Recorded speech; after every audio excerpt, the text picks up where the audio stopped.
और यहाँ देखिए ये क्लच प्लेट है आपकी, और पूरा इसके साथ में तो ये क्या है, असेंबली है इसकी, ठीक है। इसे क्लच प्लेट भी इसे बोला जाता है, ठीक है ना। और ये जो प्लेट है वो किस प्रकार की प्लेट है, प्रेशर प्लेट है। यहाँ आपको जो दिखाई दे रहा है वो डायफ्राम स्प्रिंग है। पूरी जो चीज है इसको साथ में देखें, इसको रखें तो पूरा क्या है, ये क्लच असेंबली है, ठीक है। और यहाँ देखिए आपको मैं उस क्रम से वापस से चलता हूँ यहाँ, क्योंकि ये जो पैच है आपने तो पूरा लगभग देख लिया। तो अभी मैंने आपको जो बताया था क्रैंकशाफ्ट के बारे में बताया था, ठीक है। तो ये हिस्सा क्या था, ये जो भाग है ये क्या है, क्रैंकशाफ्ट है, इंजन का मेन पार्ट है, यानी कि इसे इंजन की रीढ़ की हड्डी भी बोल सकते हो आप। जिस प्रकार मानव की रीढ़ की हड्डी होती है उसी प्रकार ये जो है इंजन की रीढ़ की हड्डी है, ठीक है। स्टिक थी ना, ठीक है। तो ये क्या है, क्रैंकशाफ्ट है, बहुत ही इंपॉर्टेंट पार्ट है, क्योंकि डायरेक्टली और इनडायरेक्टली जो इंजन के अंदर जो कलपुर्जे होते हैं सभी को चलाने का जो दायित्व होता है इसी के पास में होता है। क्योंकि देख लीजिए इसके माध्यम से जो ऑपरेट होती है, क्रैंकशाफ्ट के माध्यम से कैमशाफ्ट होती है, पिस्टन जो ऑपरेट होंगी, कनेक्टिंग रोड है जो बिग एंड बेरिंग है वो उसी से जुड़ा रहता है, ठीक है। और कैमशाफ्ट से ऑपरेट होते हैं वाल्व है। तो डायरेक्ट और इनडायरेक्ट उन पुर्जों को चलाने का जो भार है, दायित्व है, वो इसी के पास में रहता है। और दोस्तों यहाँ जो आपको दिखाई दे रहा है ये जो है, तो ये जो पूरा जो पीछे का हिस्सा होता है इंजन में, आपने देखा है डिफरेंशियल आपने देखा होगा, यानी कि जो टायरों के अंदर जो रियर एक्सल है, असमान जो चाल होती है उनके अंदर 90 डिग्री का जो असमान जो चाल है वो इसी के माध्यम से होता है, ठीक है।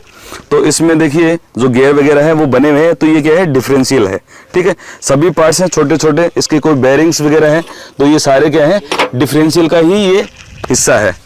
और यहाँ देखिए आप, ये जो आपको दिखाई दे रहा है, आपकी डैशबोर्ड पे आप गाड़ी चलाते हो तो वहाँ डैशबोर्ड पे आपको दिखाई देता है स्पीडोमीटर है, ये जो दिखाई देता है।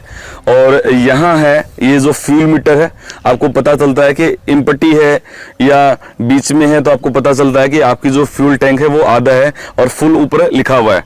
और यहाँ देखिए इस साइड में ये जो टेम्परेचर मीटर है, तो यहाँ जो टेम्परेचर का जो लेवल है वो दिखाया गया है, ठीक है ना। तो यहाँ हाई है, ऊपर एच पे आ जाता है तो इसका मतलब हाई है, ठीक है। तो ये डैशबोर्ड पे आपको देखने को मिलता है।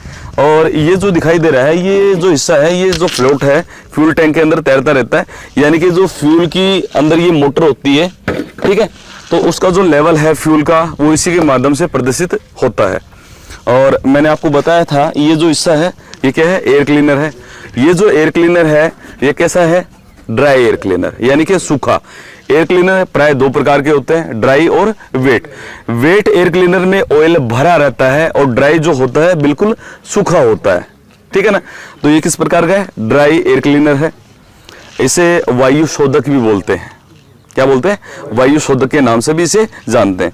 और दोस्तों ये तो आपको पता ही है, कनेक्टिंग रोड है, big small end bearing, big end bearing. बीच का हिस्सा जो होता है इसका सैंक होता है, क्या होता है, सैंक होता है, ठीक है। यहाँ देखिए ये आपको जो दिखाई दे रहा है, आपने अक्सर देखा होगा, जो इंजन गियर बॉक्स से उसकी मेन शाफ्ट निकलती है और यूनिवर्सल जॉइंट के माध्यम से वो किससे जुड़ती है, प्रोपेलर शाफ्ट से। क्योंकि जो इंजन की जो पावर है प्रोपेलर शाफ्ट के माध्यम से ही क्या होता है, पिछले टायरों को ट्रांसमिट होती है, भेजी जाती है। तो ये जो हिस्सा आपको दिखाई दे रहा है प्रोपेलर शाफ्ट का, ये यूनिवर्सल जॉइंट है और इसी के बीच का हिस्सा है ये क्रॉस है, साइड में रखा हुआ है ना। यहाँ देखिए ये जो आपको दिखाई दे रहा है इसमें आपको एक्सीलेटर नहीं दिखाई दे रहा, इसमें बीसी यानी कि ब्रेक और क्लच है, इसका ये जोड़ है, ठीक है। और ये देखिए दोस्तों, यहाँ जिसे आप बोलते हो, क्या बोलते हो भाई, शॉकर नहीं, शॉकर अपनी भाषा में ऐसे है शॉक एब्जॉर्बर, शॉक एब्जॉर्बर इसको बोला जाता है। सस्पेंशन जो प्रणाली है उसका एक महन और अहम भाग है ये शॉक एब्जॉर्बर, यानी कि जो यात्री बैठे हैं गाड़ी में रखे सामान को सड़क के जो झटके हैं वो प्रतीत ना हो, तो उसके लिए जो सस्पेंशन प्रणाली है वो उपयोग में लाई जाती है। तो जो शॉक एब्जॉर्बर है वो उसका क्या है, एक भिन्न मेन अंग है।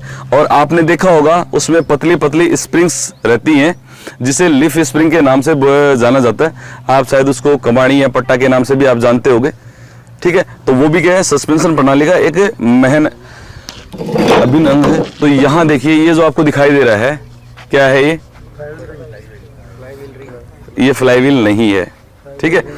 ये क्या है, रिंग गियर है। रिंग यानी कि एक अंगूठी छल्ला जो होता है रिंग की साइज में है, और यहाँ जो टिथ है, क्वाड्रेंट है, वो कटे हुए हैं, टिथ है, तो ये क्या है, रिंग गियर है। तो ये क्या होता है, फ्लाईव्हील जो होता है उस फ्लाईव्हील पे ये लगा रहता है। देखिए क्रैंकशाफ्ट है, तो मैंने आपको बताया था क्रैंकशाफ्ट जो होती है उसके अग्र भाग पर, आगे के भाग पर वाइब्रेशन डैम्पर पुली, जिस पर बेल्ट चढ़ा रहता है, बीच में फैन पुली और साइड में आपकी अल्टरनेटर पुली होती है।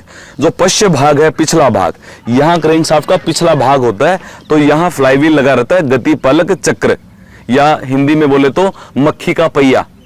क्या बोलते हैं, मक्खी का पहिया। तो उसके ऊपर ये जो है रिंग गियर वो फिट किया जाता है।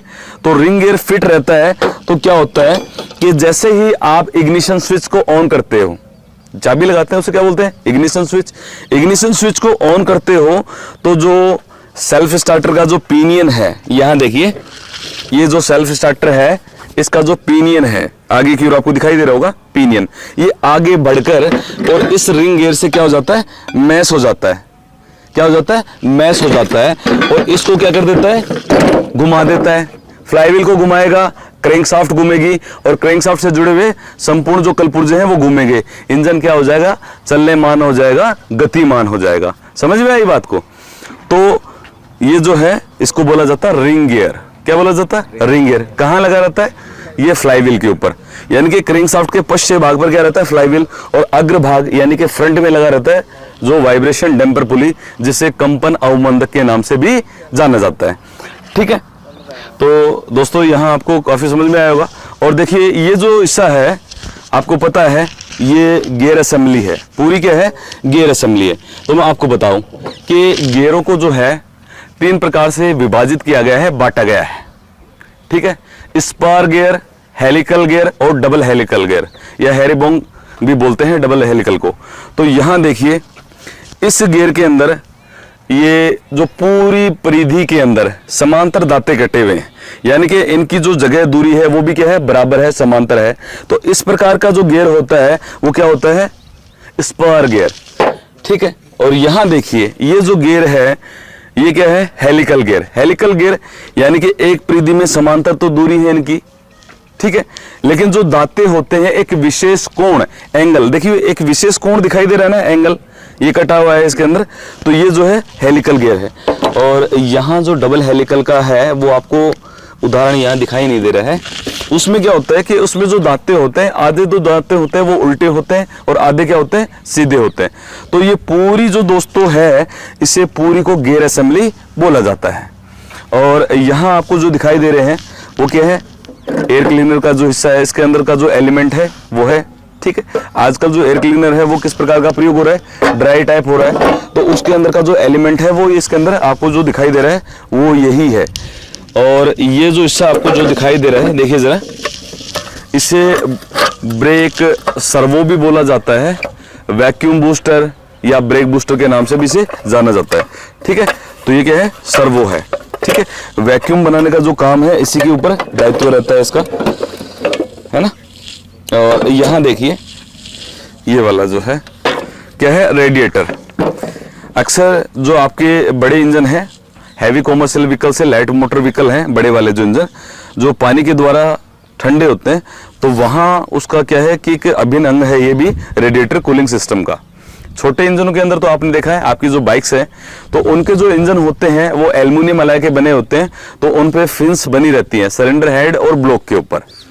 तो वायुमंडलीय हवा जो उनसे टकराती है तो हवा का जो कॉन्टेक्ट एरिया है वो बढ़ता है और वायुमंडलीय हवा के माध्यम से वो ठंडे होते हैं।